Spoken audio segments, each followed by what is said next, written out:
भोजशाला पर मंगलवार और शुक्रवार वाली जंग छिड़ गई है। कोर्ट के फैसले के बाद हिंदू अब 7 दिन पूजा कर सकते हैं, मुस्लिम किसी भी दिन नमाज नहीं पढ़ सकते। भोजशाला के प्रांगण में कीर्तन हो रहे हैं और छत पर भगवा लहरा रहा है। ये दोनों ही बातें मुसलमानों के गले नीचे नहीं उतर रही।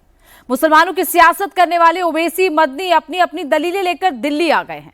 1000 साल के बजाय 700 साल की पिक्चर दिखा रहे हैं।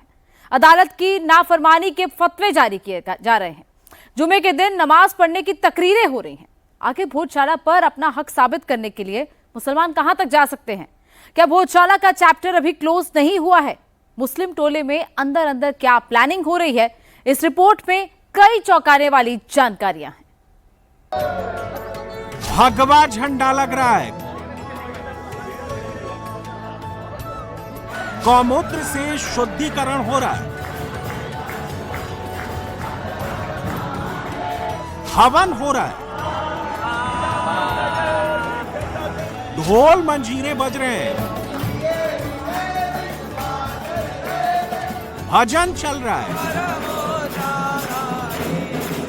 भक्त झूम रहे हैं। भोजशाला पुनर्स्थापित हो गई है। अब यहाँ नमाज नहीं होगी, मां वाग देवी की वंदना होगी। सिर्फ बसंत पंचमी को नहीं होगी, हर रोज होगी। भोजशाला में भगवा शान से लहराएगा, कोई भी नहीं रोक पाएगा। झंडे लगना ही चाहिए, कोई सा भी मंदिर हो झंडे के बगैर अधूरा रहता है। तो आज ये सुबह से पूजा हुई, उसकी शुद्धिकरण हुई और महाआरती हुई। महाआरती के बाद झंडा कहीं भी लगाओ पर लगता है झंडा, चाहे मंदिर परिसर में लगा दो कहीं भी, पर मां का झंडा, क्योंकि वो पताका होती है। और जब आजादी हो या कोई सी भी चीज हो, कोई सा भी मंदिर हो, पूजा के बाद, पूजा अर्चना के बाद झंडा लगता है। तो अब ये झंडा हमेशा लगा रहेगा? बिल्कुल लगा रहेगा, क्यों नहीं लगा रहेगा। माँ के बाग देवी को और 365 दिन में सभी से आग्रह करती हूँ कि रोज आए, माँ का दर्शन करे, आशीर्वाद प्राप्त करे और ज्ञान माँ की देवी में सभी लोग आए। जैसे अयोध्या में राम आए, वैसे भोजशाला में वाग देवी भी आ गई हैं। अब सनातन की अखंड ज्योति भोजशाला में जलती रहेगी, कोई इसे मिटा नहीं पाएगा। सनातन का सूरज आदिकाल तक जगमगाएगा। अयोध्या के राम मंदिर का मिलना जितना बड़ा था, उतना ही बड़ा धार में हमारी वाग देवी की विजय है। आदिकाल से भोजशाला मंदिर और आध्यात्म का एक बड़ा केंद्र रहा है। विगत कुछ वर्षों से यहाँ पर नमाज भी अदा की जा रही थी। तो आज इस संदर्भ में सबसे पहले सकल हिंदू समाज एकत्रित होकर संतों और आचार्यों के साथ मिलकर इसका शुद्धिकरण कर पुनः यहाँ नई अखंड ज्योत को विराजमान कर पूजन अर्चन आरंभ कर रहा है। भोजशाला पर फैसला हो गया है, लेकिन लगता है अभी भी विवाद थमा नहीं है। मुसलमान कह रहे हैं फैसला मानेंगे नहीं, मस्जिद का दावा छोड़ेंगे नहीं, सुप्रीम कोर्ट का दरवाजा खटखटाएंगे और इस जुमे को नमाज भी अदा करने जाएंगे। नमाज पढ़ने जाएंगे अभी? बिल्कुल जाएंगे। नमाज तो हम 800 साल, पिछले 800 साल से वहाँ पर पढ़ रहे थे। 800 साल के बाद एक आदेश आता है और एकदम नमाज जो है ब्रेक कर दी जाती है। तो हम इसको जो है, इस फैसले को हम चुनौती देंगे और सुप्रीम कोर्ट का दरवाजा खटखटाएंगे हम। मतलब इस शुक्रवार फिर से 1 बजे से 3 बजे के बीच में मुस्लिम समुदाय पहुंचेगा? बिल्कुल बिल्कुल बिल्कुल नमाज पढ़ने पहुंचेगा। और नमाज जो है 7/4/2003 का जो आदेश है, उसी से परमिट नहीं है। नमाज पिछले 800 साल से कंटिन्यू पढ़ते हुए आ रहे हैं। तो हम इस चीज को जो है, हमारे वकील अभी समीक्षा कर रहे हैं और जो चीज 800 साल से लगातार आजादी के पहले 1947 से पहले चली आ रही है, वो 7/4/2003 के आदेश से नहीं रुक सकती। जब से भोजशाला की पिक्चर क्लियर हुई है, तब से ही मुस्लिम इकोसिस्टम की बेचैनी बढ़ गई है। 700-800 साल की तारीख याद दिला रहा है। किसी को भोजशाला में मंदिर का प्रमाण नजर नहीं आ रहा है। मुसलमानों को सूफी संत कमालुद्दीन चिश्ती की दरगाह नजर आ रही है। मुस्लिम वोट की सियासत करने वालों को कमाल मौला मस्जिद तो दिख रही है, लेकिन राजा भोज की ज्ञानशाला पर आंखें बंद हो जा रही हैं। सवाल यह है कि अगर यहाँ कमाल मौला की मस्जिद है, तो मां वाग देवी की मूर्ति को किसने खंडित किया? अगर यहाँ कमालुद्दीन चिश्ती की निशानी है, तो हिंदू मंत्रों को किसने मिटाने की कोशिश की? अगर राजा भोजशाला का ये सरस्वती सदन नहीं था, तो हिंदू देवी देवताओं के प्रमाण कहां से आए? इस सवाल का जवाब ना भोजशाला के मुसलमान दे पा रहे हैं और ना देश के मुसलमान। बस एक ही चीज नजर आ रही है, 1991 के प्लेसेस ऑफ वर्शिप एक्ट। उस जमाने में जब बिल्कुल जजमेंट आने वाला था तो ये तासुर दिया गया था बिल्कुल सीनियर मोस्ट लोगों की तरफ से पूरे मुल्क में। उसमें लीगल फ्रेटर्निटी भी शामिल थी कि भाई ये एक्ट मौजूद है, बस ये एक मामला है, इसको हो जाने दो, खत्म हो जाने दो। याद है ऐसे ही हो रहा था ना, लेकिन वो हो गया और मुसलमानों ने बहुत ही रिस्पॉन्सिबिलिटी के साथ, बहुत जिम्मेदारी के साथ इंडिया के कॉन्स्टिट्यूशनल सिस्टम के साथ के ऊपर, कॉन्स्टिट्यूशन पे और कॉन्स्टिट्यूशन ने जो सिस्टम डेवलप किया है इंडिया को आगे चलाने के लिए और कमजोर लोगों को प्रोटेक्ट करने के लिए, उस पर भरोसा करके एक यानी उसको भी मैं हिस्टोरिकल कहूंगा, जो मुसलमानों का एटीट्यूड था, रवैया था, पर वो सिलसिला तो रुका नहीं है। जो भरोसा दिया गया था, अब वो कहेंगे कहां भरोसा दिया था, तो वो तो इस एक्ट की शक्ल में भरोसा मौजूद था। अब इसको आप खत्म करिए ना, ताकत तो है ही है ना, तो खत्म करिए तो ज्यादा अच्छा होगा। ठीक तरीके से कर लीजिए, ये घुमा फिरा के करने की क्या जरूरत। मदनी साहब प्लेसेस ऑफ वर्शिप एक्ट का और बाबरी मस्जिद का हवाला दे रहे हैं, लेकिन इससे क्या तारीख बदल जाएगी? क्या वो निशान मिट जाएंगे जो आज भी मुस्लिम आक्रमणकारियों की जुल्म का गवाह है? सच्चाई तो ये है कि भोजशाला का इतिहास कोई 700-800 साल पुराना नहीं है। साबित हो चुका है कि भोजशाला की ज्ञानशाला को परमार वंश के प्रतापी राजा भोज ने 11वीं शताब्दी में बनवाया था, जो संस्कृत अध्ययन का बड़ा सेंटर था और मां वाग्देवी का मंदिर था, जिसकी तस्वीर को 1305 ईस्वी में अलाउद्दीन खिलजी ने बिगाड़कर भोजशाला को उजाड़ दिया।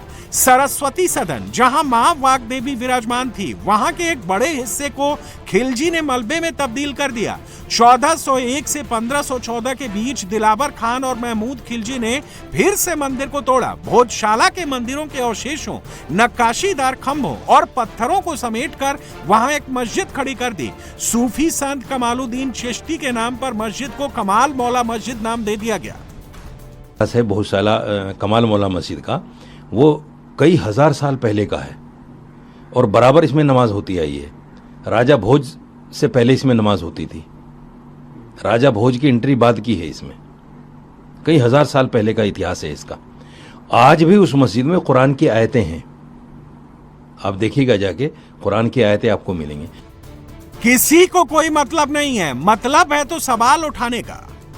मुस्लिम पक्ष अदालत के फैसले को कोस रहा है, लेकिन अदालत हवा में फैसले नहीं करती है, ठोस प्रमाण के आधार पर करती है। अदालत ने ऐतिहासिक अभिलेखों को प्रमाण के आधार पर पाया कि कमाल मौला मस्जिद और राजा भोज की ज्ञानशाला के बनने में कई सालों का अंतर है, जिसके प्रमाण भी अदालत में पेश किए गए। 1908 के इंपीरियल गैजेटियर ऑफ इंडिया का हवाला दिया गया। जी अजदानी की किताब mandu the city of Joy 1929 के सबूत पेश किए गए, जिसमें माना गया कि मौलाना कमालुद्दीन की मौत 1310 ईस्वी में कर्णावती, वर्तमान अहमदाबाद में हुई थी और उन्हें वहीं दफनाया गया था। भोजशाला में कमालुद्दीन का मकबरा 1514 ईस्वी में बना था, यानी उनकी मौत के 204 साल बाद। महमूद शाह खिलजी ने कमाल मौला मस्जिद को उस समय बनवाया जब उसने भोजशाला परिसर के बाहर की एक छोटी भूमि पर कब्जा किया था। मकबरा और आसपास की कब्रें मुस्लिम शासकों द्वारा बाद में जोड़ी गई थी। खिलजी शासकों ने ही मंदिर के कुछ हिस्सों को नुकसान पहुंचाया, लेकिन भोजशाला इतनी बड़ी थी कि उसका मूल स्वरूप को बदल नहीं सके। हैरानी की बात यह है कि अदालत में इसके पूरे प्रमाण दिए गए हैं, लेकिन मुस्लिम पक्ष का आरोप है कि उनकी दलील को दरकिनार कर दिया गया। ना हिस्ट्री, ना ही ट्रेडिशन, ना ही दलाइल, ना ही सबूत, इन सब को अक्सर नजरअंदाज कर दिया गया है। तो ये फैसला हमारे देश के सोशल सिस्टम के लिए एक बहुत ही संगीन खतरा है। अब वो हम देखेंगे कि हाई कोर्ट के बाद सुप्रीम कोर्ट रुजू होंगे, लेकिन जो अदलिया का ये जो रुझान है खासतौर पे जो प्लेसेस ऑफ वर्शिप एक्ट 1991 है, जिसमें ये बात कही गई है कि 1947 में जिस इबादतगाह की जो हैसियत है वो बरकरार रहेगी। उम्मीद की एक पहलू सुप्रीम कोर्ट बाकी है, लेकिन सुप्रीम कोर्ट का भी क्या रवैया रहेगा, बड़ा हैरानी होती है और बड़ी तशवीश होती है, और समाज में अदलिया पर जो एतमाद है वो मजरूह होता है। मुस्लिम पक्ष सुप्रीम कोर्ट जाने की तैयारी कर रहा है, बस प्लेसेस ऑफ वर्शिप एक्ट के चारों तरफ घूम रहा है, लेकिन इससे तारीख नहीं बदल जाती है। भोजशाला मंदिर में एएसआई ने अपने 2000 पन्नों की रिपोर्ट में अदालत को मंदिर होने के सबूत पेश किए हैं और कैसे मंदिर को तोड़कर हिंदू प्रतीकों को मिटाया गया है और बदलाव किए गए हैं, सब कुछ दिखाया है। जिसमें सबसे बड़ा सबूत मां वाग देवी की मंदिर के बगल में बना मेहराब और सिंहासन है, जिस मंदिर को तोड़कर बाद में खिलजी शासकों ने बनवाया। अब हिंदू समाज उन सब प्रतीकों को मिटाने की मांग कर रहा है। वो मंदिर है, स्थापित हो चुका है और कोर्ट ने न्याय की मुहर लगा दी है, तो अब मंदिर को मंदिर के रूप में प्रतिष्ठित होना चाहिए। तो वहां पर जितने भी ऐसे प्रतीक चिन्ह हैं जो बाद में लगाए गए थे और जो मंदिर के ऊपर कलंक हैं, जिस प्रकार से जो संस्कृत के अलावा कुछ अरेबिक या उर्दू में जो भी वो एक मेहराब टाइप की बनी हुई है उसमें कुछ लिखा हुआ है, या जो माता सरस्वती का जो गर्भगृह है तो उसके राइट हैंड साइड में कुछ सीढ़ियां बना करके व्यवस्था, सिंहासन टाइप का व्यवस्था की गई है। हाँ, तो वो सब चीजें मंदिर परिसर का हिस्सा नहीं है और मंदिर के नाम पे कलंक है। तो अब क्योंकि एएसआई को इसका संरक्षण करना है, तो हमको कानूनी प्रक्रिया ही पालन करनी है। तो हम एएसआई से भी इसके लिए निवेदन करेंगे कि वो जो चीजें हैं जो मंदिर परिसर के या मंदिर की भावना के या मंदिर के नेचर से हट करके चीजें, उन सभी को हटाया जाए, उन सभी की कोई आवश्यकता वहां पर नहीं है। भोजशाला की दर्रो दीवार पर सिर्फ एक ही प्रमाण है, हिंदू मंदिर और हिंदू देवी देवताओं के। अदालत के सामने ये सारे सबूत रखे गए। इतिहास की पुरानी किताबों से लेकर मंदिर के शिलालेखों को सबूत के तौर पर दिखाया गया है, जिसमें 1904 की रॉयल एशियाटिक सोसाइटी जनरल का हवाला दिया गया। सर्पबंद व्याकरण शिलालेख के सबूत दिखाए गए। विजय स्त्री मातिका नाटक के अंश का उल्लेख किया गया। मंदिर की दीवारों, स्तंभों पर लिखे पाली प्राकृत भाषा के श्लोक, राजा भोज और परमार राजाओं की प्रशस्तियां, संस्कृत नाट्य रचनाओं के अंश, सब चीख चीख कर बता रहे थे कि भोजशाला में राजा भोज की ज्ञानशाला ही थी। लेकिन तुष्टीकरण और सियासत और मुस्लिम वोट की चाहत ने हिंदुओं की आस्था के इस सबसे बड़े सेंटर को विवादों में खड़ा कर दिया।